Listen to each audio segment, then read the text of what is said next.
corporations give to the caps in ways that most private people cannot do. To the just to the, like, well, there's like... Not the caps, the packs.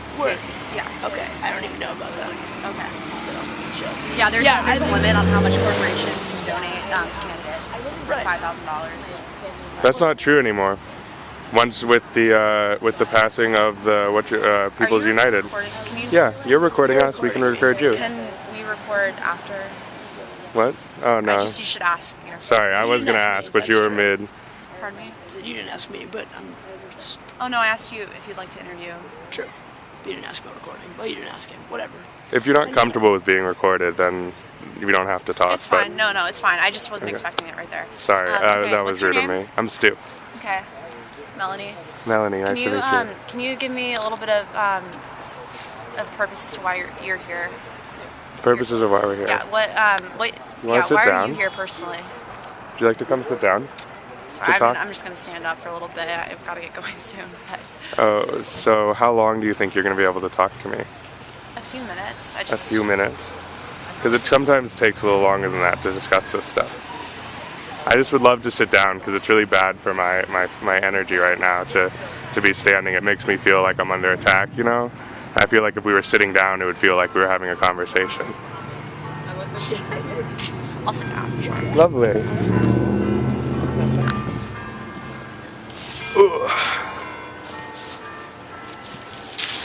Yeah. So yeah, sorry about surprising you with the camera. It's important to us that we have recordings of what goes on, just so that if you misquote us or whatever, it's important that we have this. So tell me about why you're here. Why am I here? What a good question. You know, the thing that incited the beginning of the Occupy Dartmouth movement was the Bloomberg order to evict the members of the Occupy Wall Street movement. Of course, you heard about that on Thursday last week. So when that happened, Ame Lee called me and said, Stu, they just ordered the eviction of the people occupying Liberty Plaza. We've got to start a solidarity movement here at Dartmouth. And I said, hell yeah. I came out here, and that first night, you know, we didn't really know what we were doing, I would say. You know, the first night, we came out here because we just knew that there was something going on and it was big, and that there were a lot of people suffering and a lot of people trying to stand up for the people who are suffering, and we wanted to express our solidarity. And that's how it started, and we set up our tents on the green, and the SNS came and told us we couldn't set up on the green, so we came and set up our tents over here, and they told us we couldn't have any structures. So we spent the night, sleep on the ground, on tarps. Didn't sleep either, actually. They told us we weren't allowed to sleep, so we had to stay awake all through the night. Who told you weren't allowed to sleep? The SNS officers. It's actually a school policy since the Shantytown fiasco, when your organization attacked a peaceful protest with axes. It wasn't an attack, but... came with axes and sledgehammers and broke down the encampment.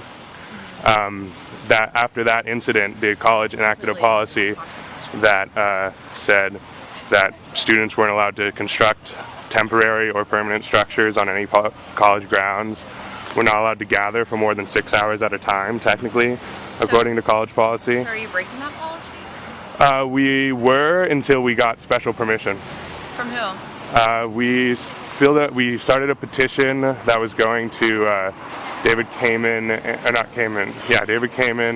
I get everyone's first names mixed up. His last name is Kamen. It might be George Kamen, because there's Kenyon and Kamen, and Kenyon's the writer. And So who and President Kim took about 45 people before they came and gave us official permission. Gave us permission to have a tent between the hours of 8 p.m. and 8 a.m. One 10 by 10 tent. And that was as of Sunday, but up until then we were, our only permit was the First Amendment, which is really all the permit you need in my opinion. But so that's kind of what started the movement. The occupations that are going on all over the world right now are partially about, protesting against sort of this corporate takeover of America and the globe, where a small group of elite people are using, the extreme amount of capital they have to manipulate all of our political systems and a lot of our cultural systems as well, through the media, through, a variety of methods. And so what these occupations are about is first and foremost speaking out against that corporate control, speaking out against the fact that corporations have the same rights as people now, speaking out against a lot of the things like that. But what they've become is actually a zone to facilitate dialogue, you know? Because what's happened now is I think that across the world, and definitely across America, there's a lot of people who can feel that something is deeply wrong, you know. I think that many people in your organization feel that too, you know, like you object to a lot of what's going on. Well, everyone's upset that there's a growing disparity in wealth Yeah, now. That's no secret. Yeah. But to blame corporations, specifically this corporate greed on your Facebook, it says, you know, you're upset about corporate greed. Can you elaborate a little bit more on what corporate greed is? Before he answers, can I ask that nothing I said be recorded in anything? Oh, it won't be recorded. Or put in, can I X our conversation? Great, thank you. So, I mean, corporate greed is a complicated term, obviously, and it's sort of a general term. I get that, and that's criticism. But corporate greed is this idea that the number one priority when you are a business is making sure that your business continues to grow, right? Yeah, of course. We want businesses to grow. And you believe that that's important and the most important thing for a corporation, right? You want businesses to grow. Yeah, monetarily, right? So you're saying, like, the issue with corporate greed is basically this idea that the purpose of a business organization is solely generating as much capital as the business can possibly generate, right? And that's what we refer to as corporate greed. So profit. When a business makes a profit, that's greed. Making profit isn't greed, but making the generation of profit the single and only goal of the corporation is greed, because what happens is when that becomes your single priority and your chief priority, you start ignoring ethics. You start ignoring the rights of people to fair pay. You start ignoring the rights of people to fair benefits. You start outsourcing union jobs overseas. You start, abusing your capital to manipulate the political system so that the democratic people, the majority of America, no longer have a real voice in their own country, Like, this is what corporate greed enables. And so while at first it seems like, just wanting to make a profit isn't bad, what happens is this profiteering becomes all the corporations care about, and there's a lot of human consequences and a lot of environmental consequences and a lot of, there's a lot, Dick Cheney, 5 years before the war in Iraq started, had a map mapping out where all of the oil reserves in Iraq were.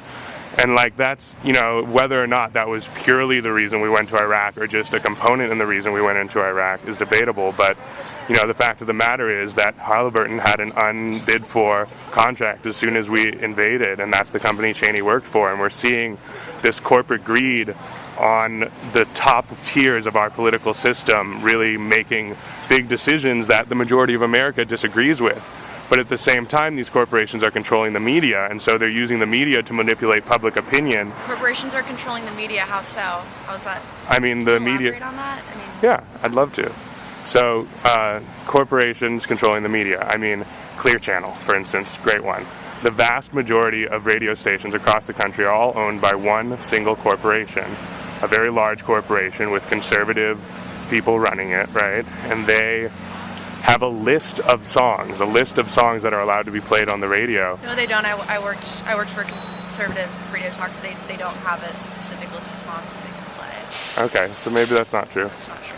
Okay, well, but you see how there's one company controlling the vast majority of the media. What about, NPR? What about, there's more than one. It's not just one. Yeah, there's barely more than one, and I agree with that. Like, I intentionally never watch corporate media. I only get my news from non-corporate sponsored sources. Where do you get your news from?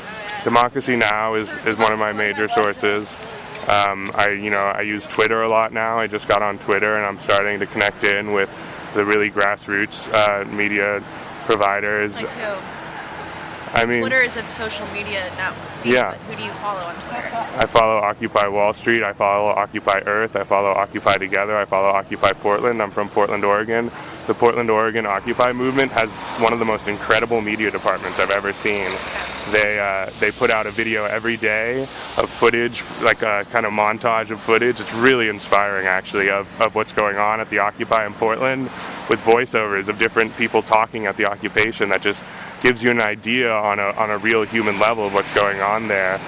And I do listen to a little bit of NPR. I'm more of a radio person than a television person. I don't believe in purchasing cable, so it's not like I really watch much TV. So back when I'm home in Portland, I listen to a station called KBOO, which is community-run, all-volunteer radio. Okay, all right, that's nice. I guess, is there anything else you'd like to say about Occupy Dartmouth? Yeah, I would love to. So for me, what I think was really important to say about the Occupy Dartmouth movement is that Occupy Dartmouth, while it expresses solidarity with all of the occupations across the globe, and particularly Occupy Wall Street, what's really important about this is that we're creating a real human space where people can't hide behind the anonymity of just printing their words. They can't hide behind the anonymity of organizations and groups. And what happens here is we get real people coming together and talking in a real way. And can I ask another question? So if you don't want to let me finish answering, but yeah, ask another question. No, you can. So what's wonderful about this is that we create this space where humans come together and interact on a human level, and we have conversations. And half an hour ago, me and a libertarian were sitting side by side and talking about how much we both love freedom, and he's talking about Ron Paul and I'm talking about Dennis Kucinich, and there's no conflict there, Right. And that's what's crazy, is we're discovering that what we thought were conflicts of interest aren't a lot of the time, and that really so many of us are feeling so many of the same things that once we get together and start talking, we really start to realize what some realistic goals are. And so as goals, this, that's exactly. So, yeah. So you have goals, right? So you're sitting here. What would you change? How would you change all of this? It's great you're talking, but what are you going to do about it? Well, I mean, first and foremost, these goals are developing, right? There's a great quote by George Orwell from 1984 that the people cannot rebel until they are conscious, and they won't be conscious until they've rebelled. And it sounds like kind of a paradox quote, but what it's basically saying is that until we gather together in solidarity, until we gather together and create this space, we can't really know what we need to know to come up with our realistic goals, with our realistic demands. So you don't have this, is there any kind of like policy solution you have to fix this? If you were, I don't know, if you were the president, what would you do differently to change all this? No, really, I mean, if we're having a real conversation about this, I think that's the root of the question. It's great that we can talk about this, but the root of the question is, what would you do to change it?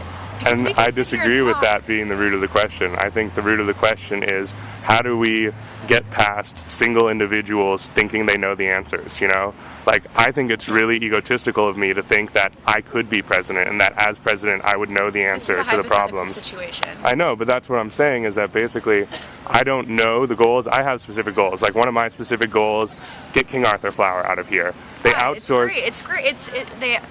You don't like King Arthur flour? What do you like so about it? King Arthur flour, right? They built this new, super nice coffee shop on college property where everyone who works for the college is unionized. They make a minimum of $16 an hour. They're guaranteed some level of health benefits, although their health benefits were cut significantly last year.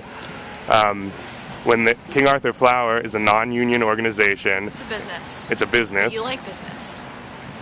When did I say that? You said earlier that you liked business because everyone wants businesses. I never said that. Well, I'll look over the recording. You should watch it again. Okay, I'd love to do that. But it's not, the thing is, it's not, what it is a business that is focused on capital gain. And actually, I like King Arthur Flour when I go over to across the river and I purchase my flour from King Arthur Flour. But here what we're seeing is people making $11 an hour at best, not getting any benefits, and taking all the business from the unionized businesses that already existed on this campus. And it's sort of ridiculous that the college put all this money into building a space that they weren't even going to man with college workers, And it's sort of, it reveals a larger trend, and it's kind of a microcosm for what's going on in the country as a whole, where we're seeing the people in power putting special interests, putting private companies who don't put people first, who put profits first, ahead of the interests of the people who live and depend on the organizations they're a part of, Alright, there's a lot, I disagree with, but, thank you for taking the time to talk with me. Yeah. It's nice to meet you. Thanks, nice to meet you too. Have a lovely day. And come by anytime. You're always welcome. Please, can you just get that out of It the was way? nice to meet you too. What's your name? Marty. Marty. Great to meet you. And one more time. Melanie. Melanie. Have a lovely day. Thank you, Dartmouth Review.